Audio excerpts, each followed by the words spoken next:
चली चली फिर चली चली, एक बार फिर हुड्डा की ही चली, हुड्डा गुट की ही चली। आखिर ऐसी क्या चल गई और अब ऐसा क्या कांग्रेस में होने जा रहा है, बजट सेशन से पहले आपको बता देते हैं। नमस्कार, आप देख रहे हैं की दहाड़, मैं हूं आपके साथ ओम पांडे। देखिए, सूत्रों के बारे से बहुत बड़ी जानकारी इस वक्त की आई है। ये बड़ी खबर आपको हम बता दें, जहां 7 मार्च से हरियाणा का बजट सेशन है, मगर उसके पहले एक बहुत बड़ी घोषणा और बहुत बड़ा कदम कांग्रेस उठाने जा रही है। जी हां, जानकारी यह मिली है सूत्रों के हवाले से कि कांग्रेस नेता प्रतिपक्ष का ऐलान अब जल्द कर देगी, बजट सेशन के पहले कर देगी। जैसे आपको विदित है कि हरियाणा में यह ऐसा पहली बार था जब इतना इंतजार करना पड़ा नेता प्रतिपक्ष के लिए। 20 सालों में यह सबसे लंबा इंतजार है नेता प्रतिपक्ष के लिए, जहां कांग्रेस ने अभी तक नेता प्रतिपक्ष की घोषणा नहीं की है। जहां खबर यह आ रही थी कि हुड्डा अपने आप को नेता प्रतिपक्ष बनाना चाहते हैं या उनके गुट से ही कोई नेता प्रतिपक्ष हो। हालांकि सैलजा गुट भी दबाव बना रहा था और हार के बाद तो और ऐसा हो रहा था, तभी वक्त भी लगा। मगर अब जैसा कि हमें जानकारी मिली है, इनपुट मिला है, तो लग रहा है कि हुड्डा की ही चली है, हुड्डा गुट की ही चली है। तो आपकी जानकारी के लिए बता दें कि खबर आ रही है कि जो पुख्ता मानी जा रही है कि हुड्डा ही फिर से नेता प्रतिपक्ष होंगे। जी हां, 2019 में हुड्डा ने नेता प्रतिपक्ष का पद संभाला था, पूर्व मुख्यमंत्री हरियाणा के।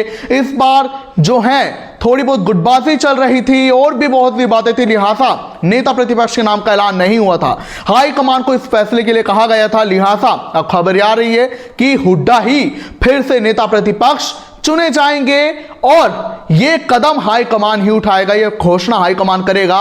और जानकारी के मुताबिक ये जो रायशुमारी की बात की गई है, जी हां, जो विधायक हैं उन सभी से रायशुमारी ली गई है, जिसके बाद खबर आई कि हुड्डा को ही नेता प्रतिपक्ष फिर से बनाया जाएगा। और जहां कांग्रेस के 37 विधायक हैं, जिनमें से 31 हुड्डा के समर्थक ही बताए जाते हैं, हुड्डा गुट के बताए जाते हैं, लिहाजा हुड्डा का ही नेता प्रतिपक्ष बनना दोबारा माना जा रहा था। बहरहाल अब एक और बड़ी जानकारी यह है कि कांग्रेस संगठन में जो बदलाव माना जा रहा है हरियाणा कांग्रेस में, उसको लेकर यह बड़ी खबर है कि नेता प्रतिपक्ष तो हुड्डा होंगे और जो है प्रदेश अध्यक्ष भी हुड्डा गुट से ही होगा।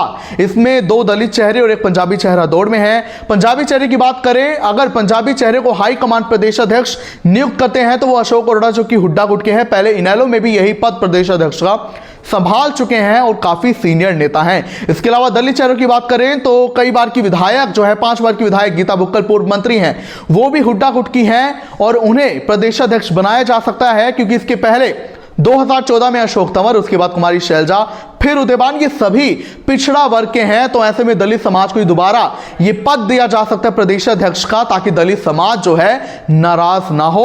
और अगर गीता बुक्कल नहीं तो वरुण चौधरी, जो कि सांसद हैं अंबाला से, उन्हें भी प्रदेश अध्यक्ष जो है बनाया जा सकता है। लेकिन खबर यह भी है कि जो सैलजा गुट है वो रणदीप सुरजेवाला के लिए लॉबिंग कर रहा है। सुरजेवाला राज्यसभा के सांसद हैं। बहरहाल नेता प्रतिपक्ष चुनने को लेकर, प्रदेश अध्यक्ष चुनने को लेकर जो है हरियाणा कांग्रेस के जो प्रभारी हैं और सह प्रभारी, जो प्रभारी हैं बीके हरिप्रसाद और सह प्रभारी जितेंद्र बघेल, उन दोनों से रायशुमारी ली गई है। और उसी पर ये फिर अब ये कदम उठाया गया है कि हुड्डा नेता प्रतिपक्ष होंगे और किसी दलित या पंजाबी चेहरे को प्रदेश अध्यक्ष बनाया जा सकता है।